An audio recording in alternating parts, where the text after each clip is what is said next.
काम वासना को जीतना साधारण बात नहीं है। और काम वासना को जो जीत लेता है, क्रोध को जो जीत लेता है, तो क्या होता है? शक्नोति है यह सोढ़ुम प्राप्त शरीर विमोक्षणात्। श्रीमद् भगवत गीता का संदेश। काम क्रोध विनिर्मुक्तः सा योगी सा सुखी नरः।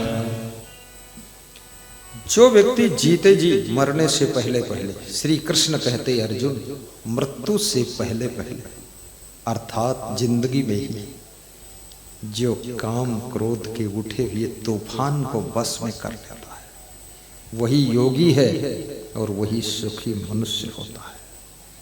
Simple formula.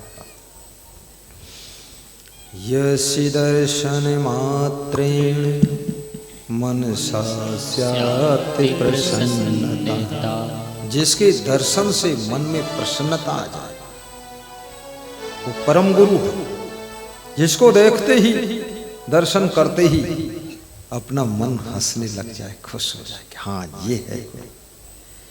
यस्य दर्शन मात्रेण मनसा स्यात् प्रसन्नता स्वयं भूयाति धृति शांति सा भवेत् परमो गुरु। जिसके पास में बैठने से धैर्य बंधने लग जाए, मन में शांति उतरने लग जाए, समझ लेना वो परम गुरु है। हे देवी पार्वती, वो परम गुरु है, उसका दर्शन करो। परम गुरु। ताली बजा दिया करो, लड़की बजा रही तुम लोग। तुमको परम गुरु के ऊपर गुरु और चाहिए। अरे इतने में संतोष करो, ताली मार दो, छुट्टी हुई जी कल्याण। देखिए भगवत गुरु कौन है? ज्ञानम वैराग्यम ऐश्वर्यम यशः श्री समुदायतम खड्गुणे ऐश्वर्ययुक्तो ही भगवान श्री गुरु प्रिय।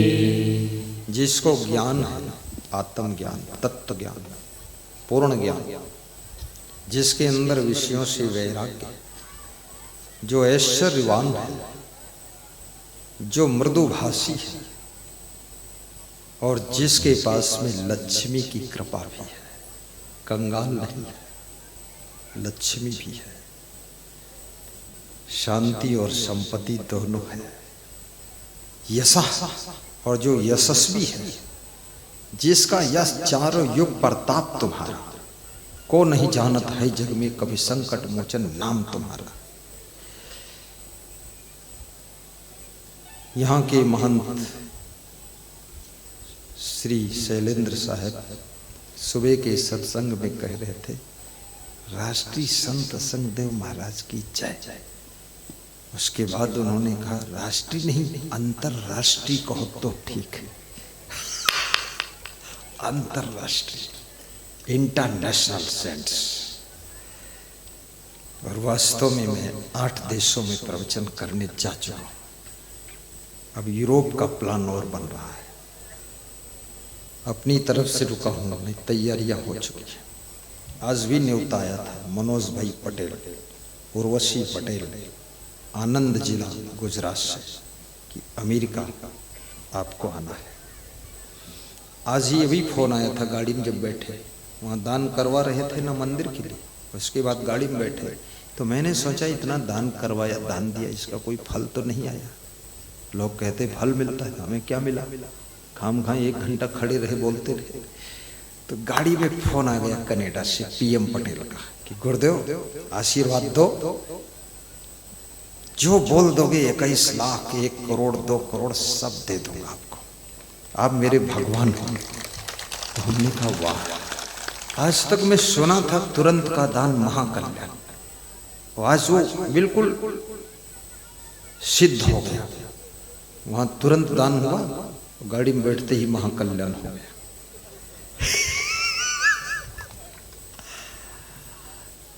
जिस गुरु के पास में लक्ष्मी भी है,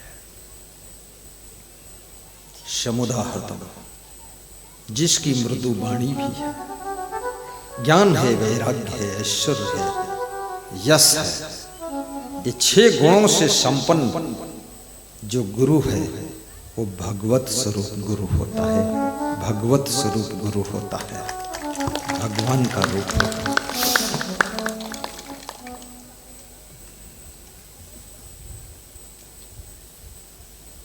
शिव जी पार्वती को समझा रहे हैं। पार्वती ने पूछा, हे भगवान, यदि गुरु किसी को बना लिया है और दूसरा कोई अच्छा गुरु मिल गया तो उसको बनाने का मन है, तो बनाऊंगी तो पाप लगेगा कि क्या होगा? तो शिव जी कहते हैं, ज्ञानहीनो गुरु त्याज्यो मिथ्यावादी विडम्बकः सो विश्रांति न जानाति पर शांति करोति किम। ज्ञानहीन गुरु का त्याग करने से पाप नहीं लगता है, क्योंकि भवसागर से पार होना है और दूसरा गुरु तुम बना सकते हो। भगवान राम ने बचपन में वशिष्ठ को गुरु बनाया था। वशिष्ठ गृहस्थ थे। जब राम बड़े हुए तो विश्वामित्र को सदगुरु बनाया। विश्वामित्र त्यागी गुरु थे। वशिष्ठ ने भी कहा था कि अब विश्वामित्र को गुरु बनाओ। बचपन की यात्रा मैंने कराई है भक्ति के पथ पर तुमको, अब आगे की यात्रा में ये विश्वामित्र तुम्हारे साथ रहेंगे। और विश्वामित्र जैसा गुरु मिल जाए तो वो शिष्य विश्व का मित्र बन जाता है और उसी का नाम भगवान राम होता है।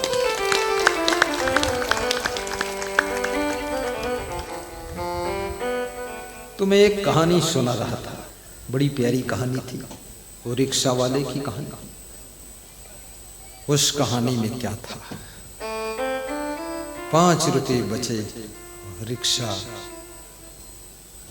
चालक ने अपनी पत्नी को दिया। पत्नी 5 रुपए देखकर खुश तो हुई, लेकिन पत्नी के मन में लालच नहीं आया। जिस पत्नी के मन में लालच ना आए वो धर्म पत्नी है। और जो पैसे को देखकर ललचा जाए फिर वो केवल पत्नी है, धर्म पत्नी नहीं। जिस पत्नी के मन में किसी पुरुष को देखकर आकर्षण ना हो तो धर्म पत्नी है, वो व्रतधारी पत्नी है। और जो पत्नी दूसरे पुरुष को देखकर आकर्षित हो जाए वो केवल पत्नी है। और चूक जाओगे तो कुतनी भी है। पत्नी और कुतनी बेकार। और जो पति सोमवार को व्रत, मंगलवार को व्रत, बृहस्पतिवार को व्रत रहे न रहे, लेकिन एक पत्नी का व्रत रखता है, उसकी पत्नी कभी दुखी नहीं होती है। सारा प्रेम अपनी पत्नी के लिए उड़ेल देता है। एक पत्नी के हो जाएंगे आप, देखिए तुम्हारे घर में धन बरसेगा, सुख बरसेगा। कितने पति लोग अपनी पत्नी को धोखा देने पर तुले हुए।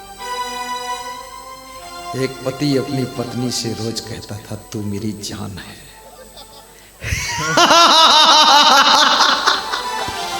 पत्नी बहुत खुश होती थी, फूल जाती थी, अरे मैं इसकी जान हूं, जब चाहूंगी जान खींच दूंगी। और पति हर रोज बोलता था, तू मेरी जान है। तो उस पत्नी ने पूछा, मैं तेरी जान हूं, तू मुझे बहुत मानता है?